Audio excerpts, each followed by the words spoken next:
الله أكبر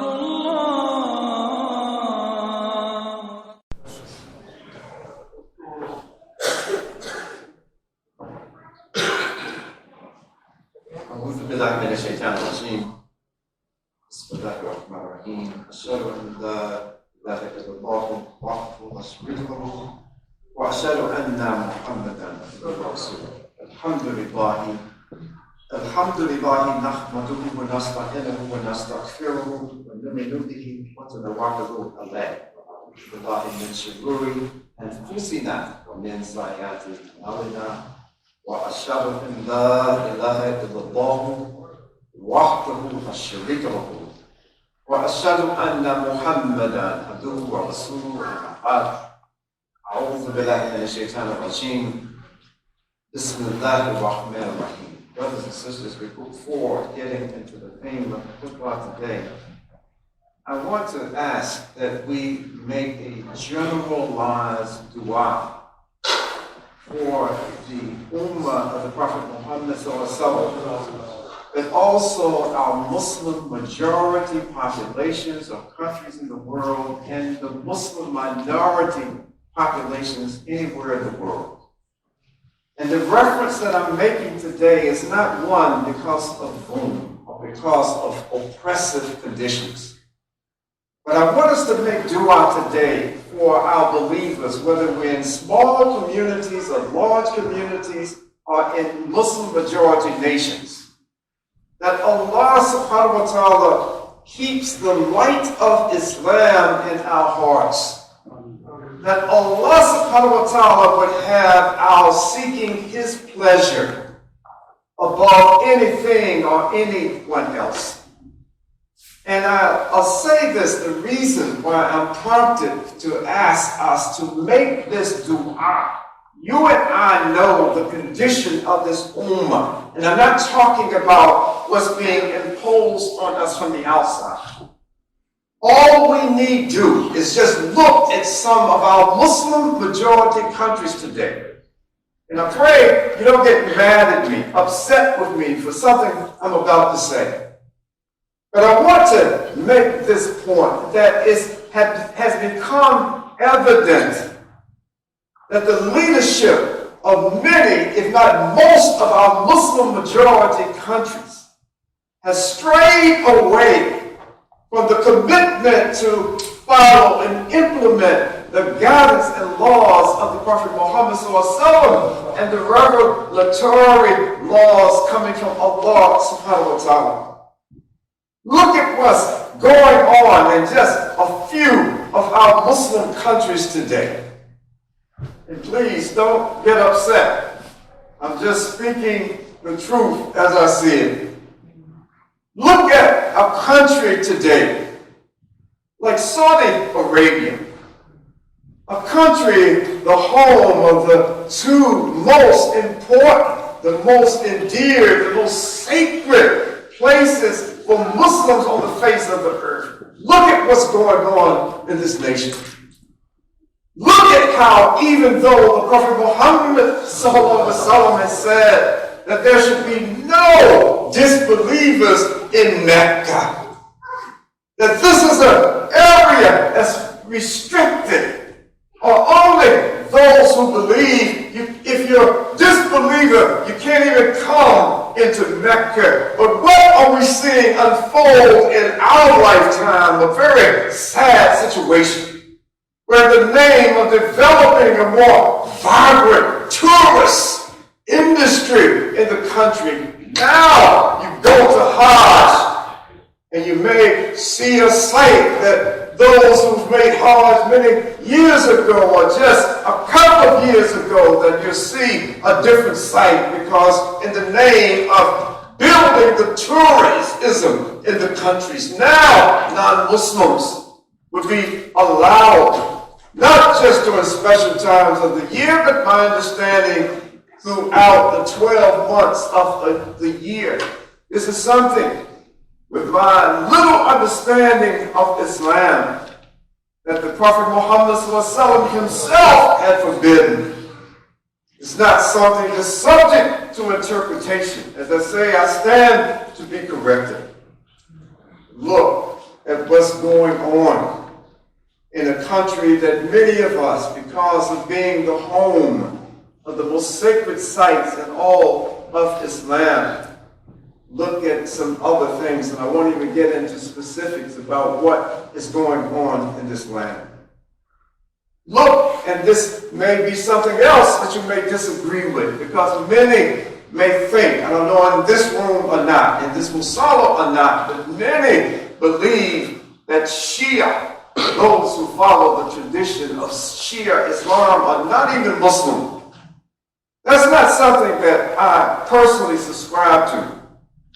But I want to point out something to you. After so many centuries of Islam and practicing their understanding of Islam, out of 75,000 masajid in the country of Iran today, over 50,000 of these mosques have been shut down.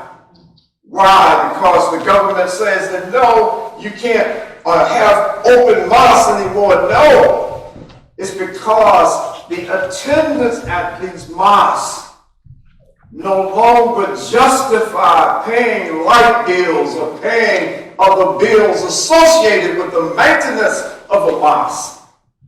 There's so many of our young people and even the older people are not even looking to attend salah in the masjid. They may still be making prayer. But Allah subhanahu wa ta'ala, through the Prophet Muhammad sallallahu alaihi wasallam, has emphasized, go to the masjid, 27 times greater reward. And in an overwhelmingly majority Muslim country, 50,000 of 75,000 masjids have been shut down. And not because of outside interference of people afraid that it's going to get bombed. I can go on and on. Brothers, in this particular country, let's make dua that Allah subhanahu wa ta'ala increases our iman to the point that there's nothing more important in our lives than the practice of this faith of Islam. Brothers and sisters, I'm just going to take a short period of your time. And I want to remind myself and remind you of how Allah subhanahu wa ta'ala has given us so much freedom while we're on this earth, that if Allah subhanahu wa ta'ala, and He references in the Quran that if it were His will, He could just kun fayakun, everyone would be a believer. No one would have any practice, any belief other than that of submission to Allah subhanahu wa ta'ala. But Allah subhanahu wa ta'ala gives us the option. You and I know, Wallahu, Allah fully sharing the deal, that Allah subhanahu wa ta'ala has power over everything. There's nothing beyond the control of Allah subhanahu wa ta'ala. But yet He gives us the free will to accept His message or submission or to reject it. I want to just take just a few moments to emphasize the importance. How do we keep this love of Allah subhanahu wa ta'ala in our hearts? What do we do to try on every single day when Allah subhanahu wa ta'ala returns our soul the next morning? What do we need to do to keep our iman, this faith, vibrant, alive, and loving Allah subhanahu wa ta'ala and the guidance that He's given to us when we look at the life of the Prophet Muhammad sallallahu alaihi wasallam? We can find that there's one thing that no matter what you know about his seerah, how he conducted himself after receiving the revelation from Allah subhanahu wa ta'ala. All of you know this, but I'll just remind myself, and for maybe some real young children, maybe they don't know. That the Prophet Muhammad ﷺ, before receiving wahy, the Prophet Muhammad ﷺ was a very, very successful merchant.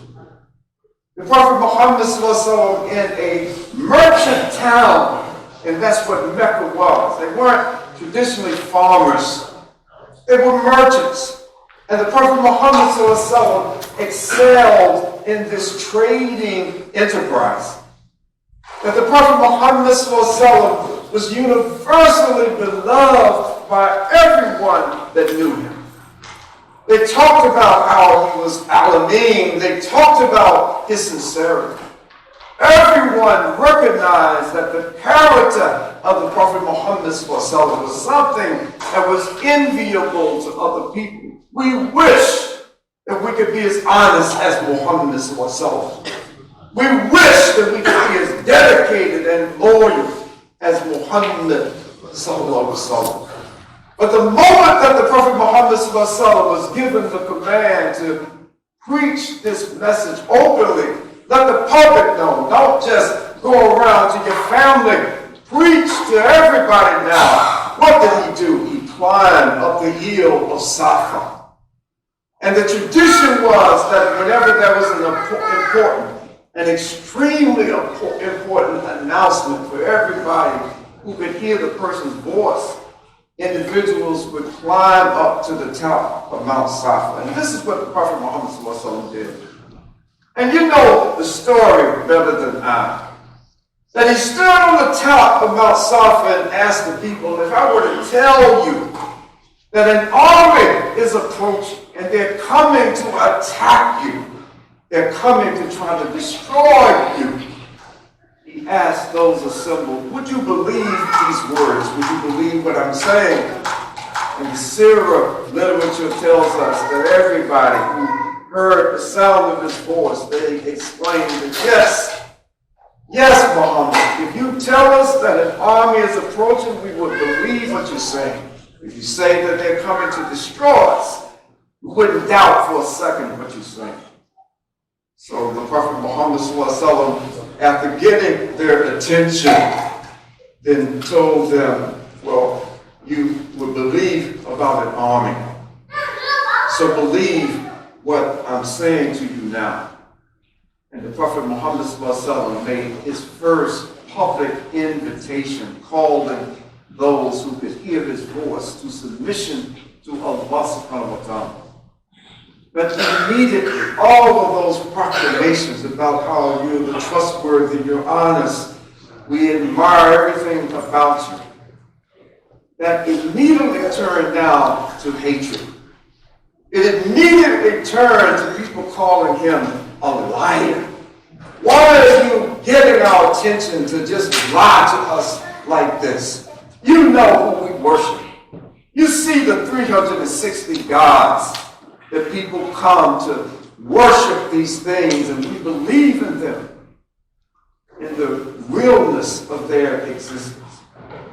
And so from the time that the Prophet Muhammad ﷺ proclaimed this message publicly, from that moment to the moment that he took his last breath, his life was a life of sacrificing feasibility.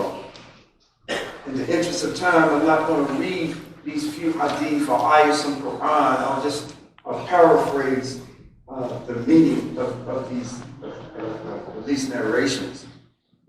But the Prophet Muhammad ﷺ, once Islam had been established in Medina and he was relatively comfortable sitting around talking to the Sahaba, he said to the Sahaba that my Lord has offered me to turn the valley of Mecca into gold.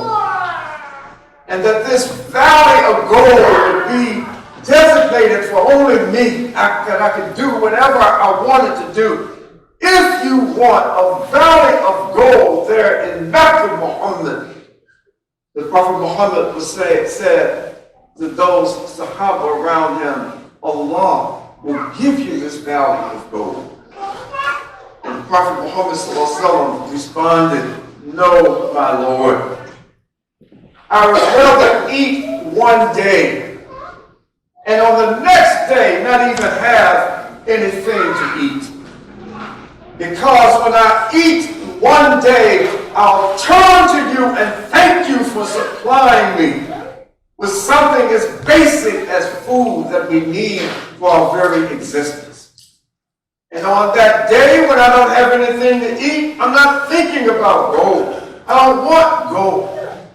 But on that day when I don't have anything to eat, I will turn to you. I will beg you, because you are the one who is our Messiah. You are the provider.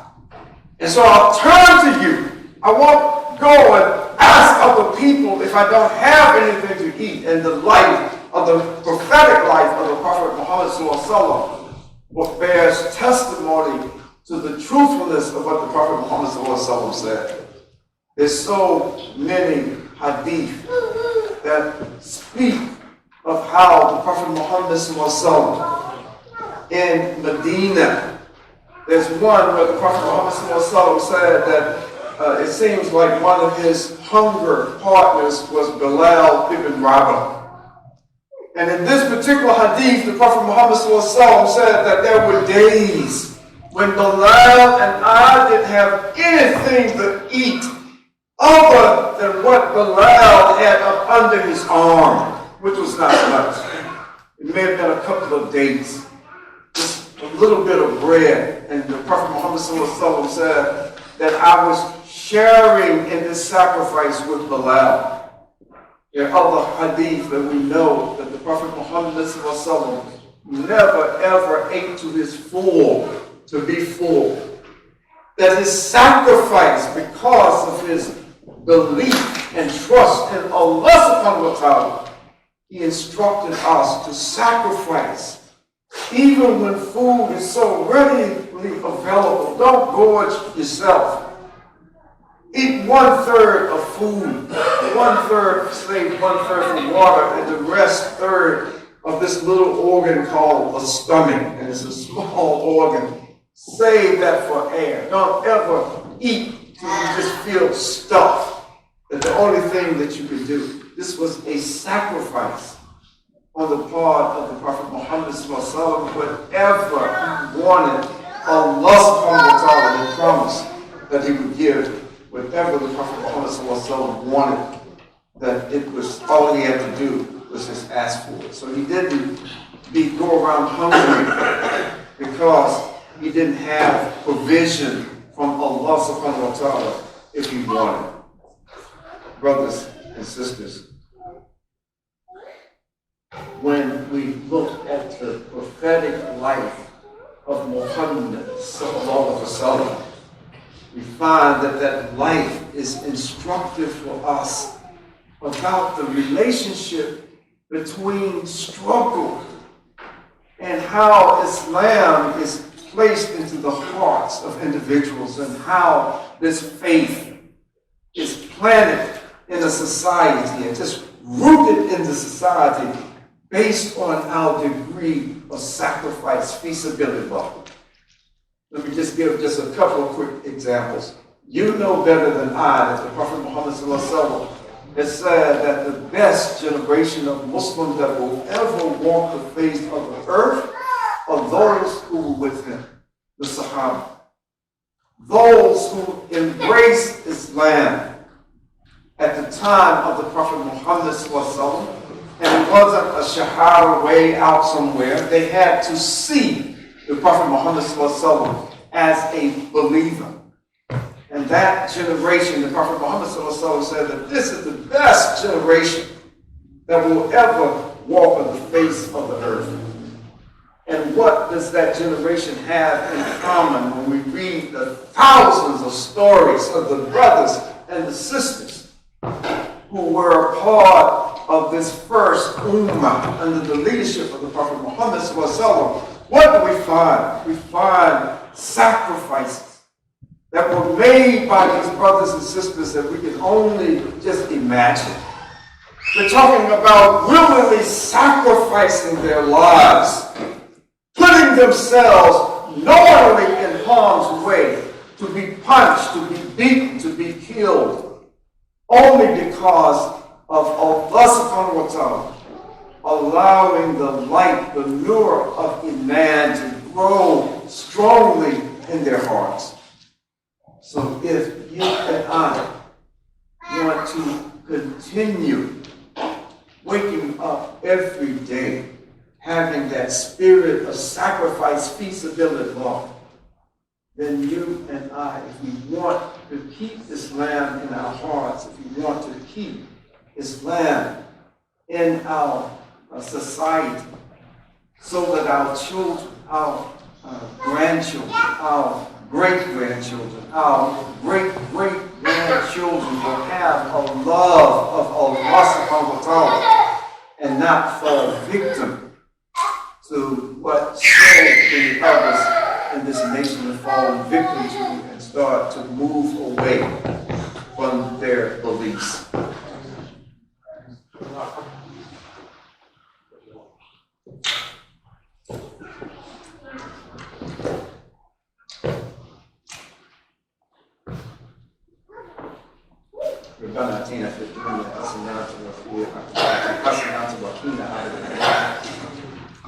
All praise is due to Allah.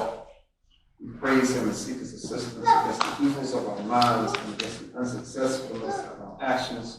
Whomsoever Allah guides, no one can guide astray. And whomsoever Allah causes to err as a result of their own actions, no one can guide to the right.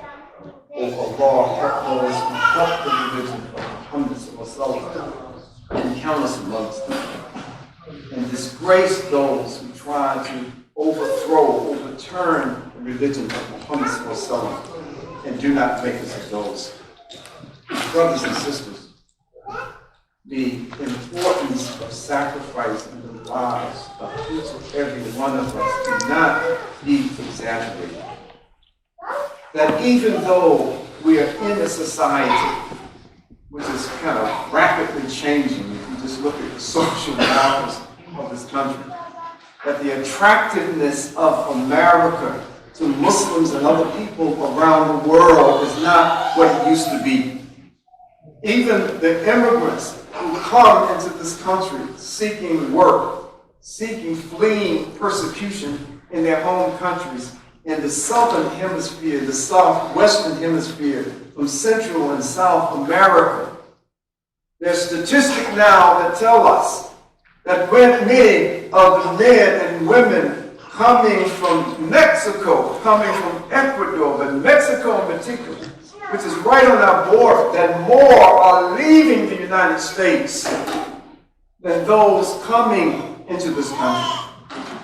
And we can look at the social markers that distinguish any nation, and we see that the America that was once that strong and mighty nation is an America today that is in hock.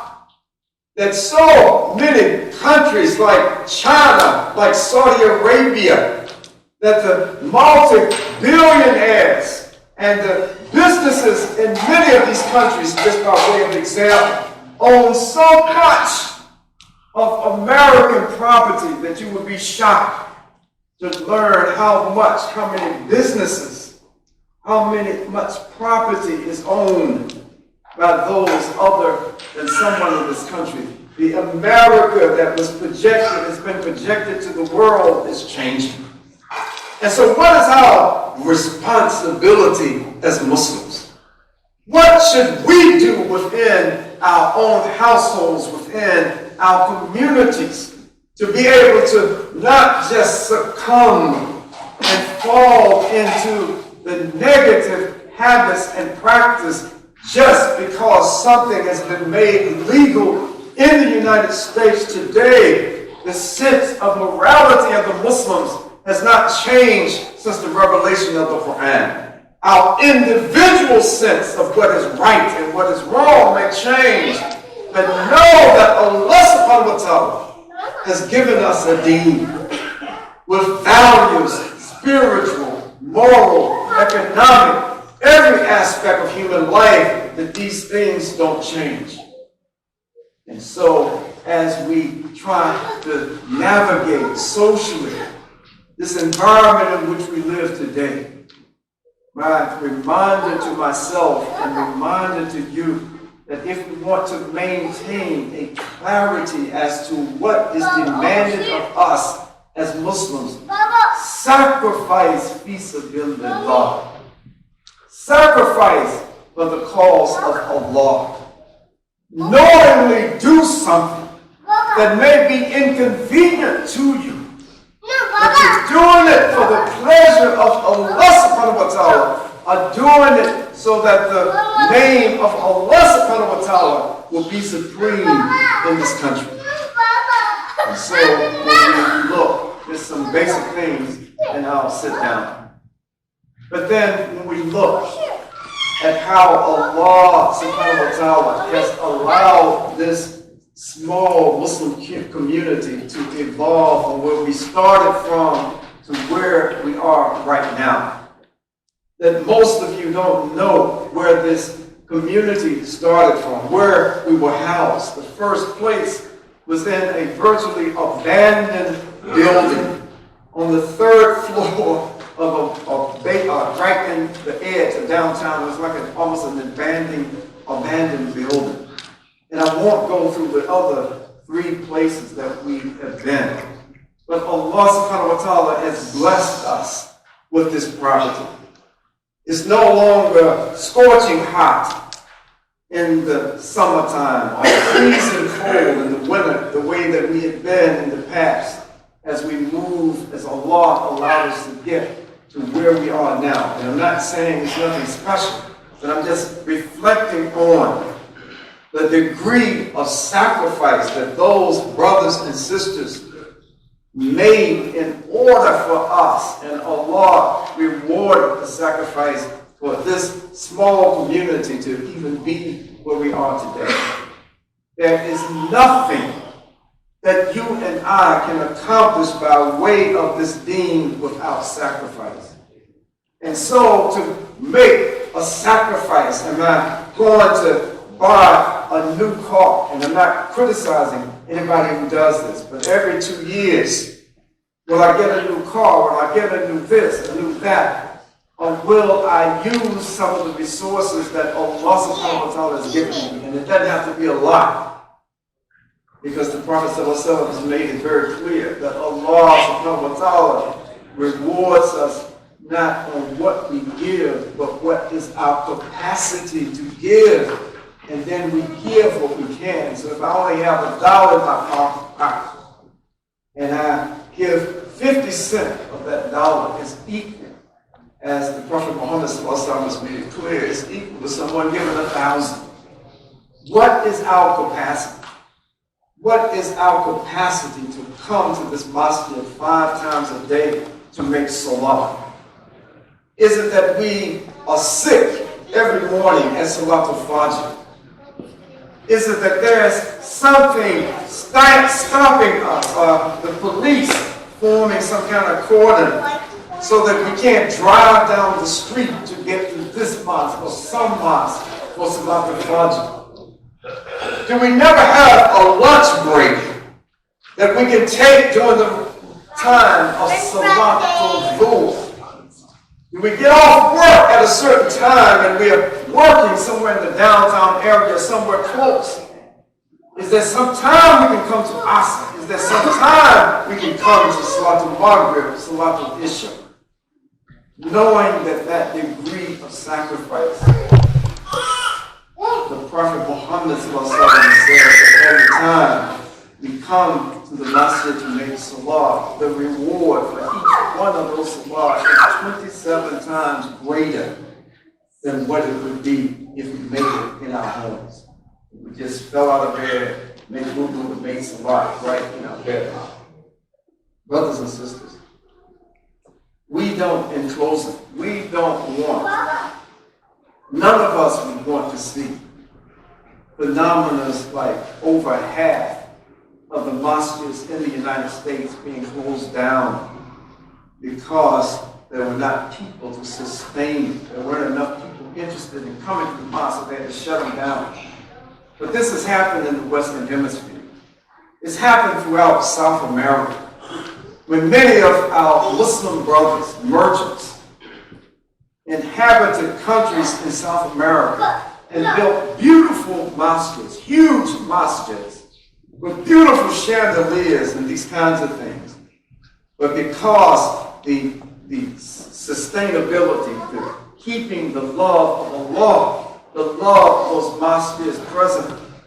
Brothers, I haven't seen them with my own eyes, but brothers who I trust have said that they've been in some of these countries in South America and they've seen these buildings and the kind of disuse. Nothing is happening there. Stray dogs are running through these facilities and this kind of thing. There's no guarantee. So let us sacrifice to the best of our abilities. If we want Islam for our children, sacrifice now.